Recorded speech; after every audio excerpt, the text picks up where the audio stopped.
String functions के tutorial में आपका स्वागत है। मैं इन स्ट्रिंग फंक्शंस के बारे में बताऊंगा जो कि यहाँ दिखाए गए हैं। इनमें से अधिकांश बहुत उपयोगी और नियमित उपयोग में आने वाले एप्लीकेशन के लिए अनुकूल हैं। साथ ही जो वीडियो मैं बनाऊंगा या जो बनाए हैं उन सभी के लिए निश्चित रूप से अनुकूल हैं। ठीक है, तो जो पहला हम बताएंगे वह है strlen। यह काफी सरल है, जिसमें हमारे पास hello नामक एक स्ट्रिंग वैल्यू है। तो अब यह फंक्शन एक स्ट्रिंग लेगा और उस स्ट्रिंग में अक्षरों की संख्या की गिनती करेगा। तो हमारे पास 1 2 3 4 5 अक्षर हैं, और यदि हमें इस फंक्शन का इस्तेमाल करके वेरिएबल स्ट्रिंग की वैल्यू एको करनी है तो हमारे पास हमारे ब्राउज़र में परिणाम 5 होना चाहिए। अब अगला फंक्शन इसके लिए लागू होता है। यदि आप एक फॉर लूप का इस्तेमाल करके स्ट्रिंग अक्षरों के माध्यम से लूप करना चाहते हैं तो आपको विशेष सब स्ट्रिंग को भीतर लेने के लिए एमबी सब स्ट्रिंग की आवश्यकता होगी। उदाहरण के लिए, अगर आपके पास my name is Alex नामक स्ट्रिंग है और हम इसके माध्यम से लूप करना चाहते थे तथा प्रत्येक अक्षर को जांचना चाहते हैं। उदाहरण के लिए, यदि आपने नेम स्प्लिटर ट्यूटोरियल देखा है, हम प्रत्येक अक्षर में से लूप करते हैं जब तक हमें एक स्पेस नहीं मिलता और फिर वहां से हम लास्ट नेम सेव करते हैं। तो पहले मैं एमबी सबस्ट्रिंग एको करता हूँ और फिर हम उस स्ट्रिंग को स्पष्ट रूप से बताते हैं जिसे हमें जांचने की आवश्यकता है। आपको शुरुआती पॉइंट बताने की जरूरत है, इसलिए मैं कहूँगा 1। वास्तव में मैं 0 कहूँगा और फिर लेंथ कहूँगा 2 तथा यह my एको करना चाहिए। रिफ्रेश करें। ठीक है, हमें यहाँ my मिला है। ठीक है, तो इसने क्या किया है कि यह इस स्ट्रिंग के माध्यम से गया है। ठीक है, हम 0 से शुरू करेंगे और 1 2 के लिए इसे यहाँ एको करेंगे। अब मैं क्या करूँगा, मैं कहूँगा strlen, माफ कीजिए, length equals strlen of string. इस स्ट्रिंग की लेंथ के लिए मैं यहाँ एक नया वेरिएबल बना रहा हूँ और फिर मैं इस वैल्यू को 2 से बदलूंगा। जब तक मैं 0 से शुरुआत करता हूँ मैं यहाँ स्ट्रिंग लेंथ डाल सकता हूँ, या माफ कीजिए लेंथ, और जैसे ही हम रिफ्रेश करते हैं हमें पूरी स्ट्रिंग मिलती है। और मैं यह भी कर सकता हूँ कि यहाँ अंत में अपने नाम के लिए strlen -5 पूर्ण विराम सहित लिख सकता हूँ। तो मैं कह रहा हूँ -5, तो यह लेंथ में से 5 निकाल देगा और सिर्फ my name is एको करेगा। रिफ्रेश करें और हमें my name is मिलता है। तो यह 2 फंक्शंस बहुउपयोगी हैं और strlen का इस्तेमाल करके, जो कि यहाँ MB सब स्ट्रिंग के लिए लागू होता है। ठीक है, अतः अगला फंक्शन जो हम देखेंगे वह है explode। अब explode एक स्ट्रिंग लेगा जैसे कि यहाँ हमारे पास है। चलिए लिखते हैं 1 2 3 4 5 और explode फंक्शन explode एको करेगा। यह आपकी प्लेन स्ट्रिंग को शुरुआत से अंत तक ब्रेक करेगा।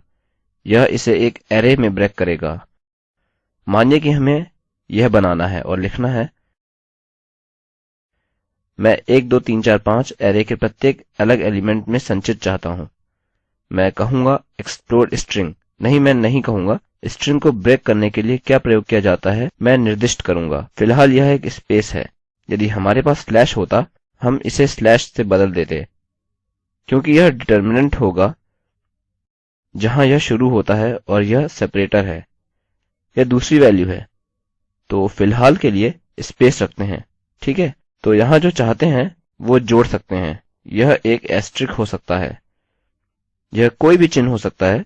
आपको निर्दिष्ट करने की आवश्यकता है कि क्या चीज स्ट्रिंग को ब्रेक कर रही है। एक्सप्लोड और फिर स्ट्रिंग का नाम, और यह हो जाना चाहिए। चलिए उसे देखते हैं। रिफ्रेश करें।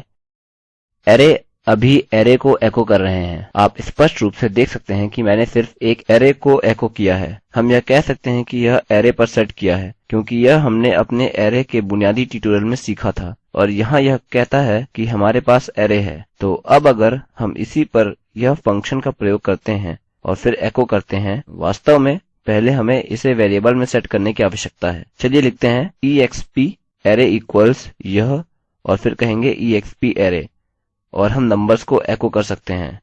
हम 0 1 2 3 4 इस्तेमाल कर सकते हैं और यह होगा। तो जैसे ही यह वैल्यू 0 होगी यह 1 के बराबर होगा। तो मान लीजिए हमें 1 एको करना है जो कि 2 के बराबर होना चाहिए। ठीक है, हमने सफलतापूर्वक अपने अरै को तोड़ दिया है। जैसा कि मैंने पहले कहा था, हम यहाँ स्लैश डालते हैं और स्पेस को स्लैश से बदल देते हैं और हमें वास्तव में यहाँ वही परिणाम मिलेगा।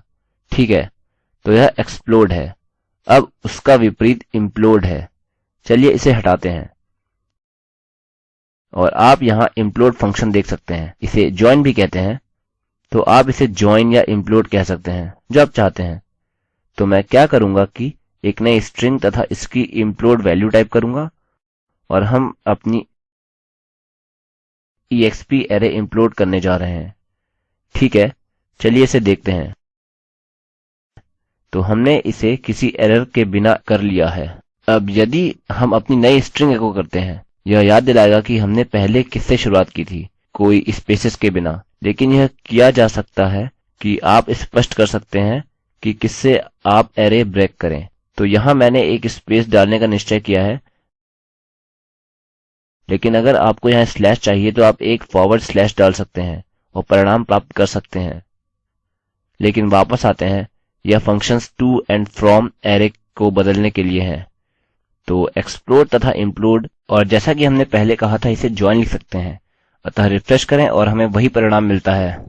तो यह इम्प्लोड फंक्शन है। ठीक है, अगले फंक्शन पर हम जा रहे हैं, वह है nl2br। अब वास्तव में यह फंक्शन कार्यात्मक और सरल है जब हम डेटाबेस के साथ काम करते हैं। जब तत्काल लाइन के आधार पर डेटा संचित किया जा रहा हो।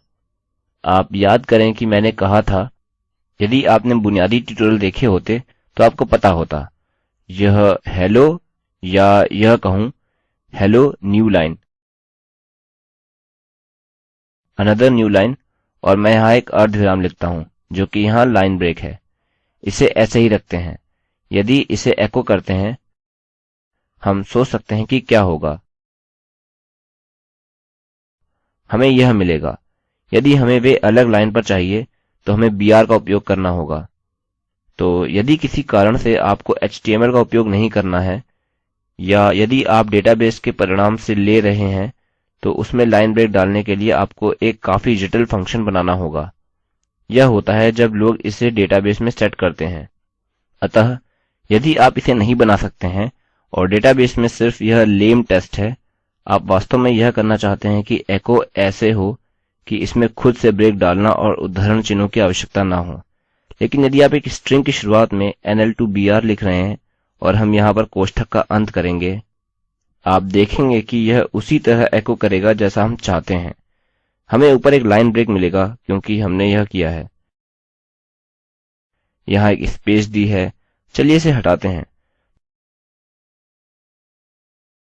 तो nl2br के बिना हमें सभी चीजें एक लाइन पर मिलेंगी और nl2br के साथ हमें अलग अलग लाइन्स मिलेंगी जैसे कि हम चाहते हैं। अच्छा, तो समय की कमी है इसलिए वीडियो यहीं रोक देते हैं। अन्य फंक्शंस के लिए एक दूसरा भाग है, कृपया उसे देखें। आपसे फिर मिलेंगे। यह स्क्रिप्ट सकीना शेख द्वारा अनुवादित है तथा IIT बॉम्बे की ओर से मैं रवि कुमार अब आपसे विदा लेता हूँ।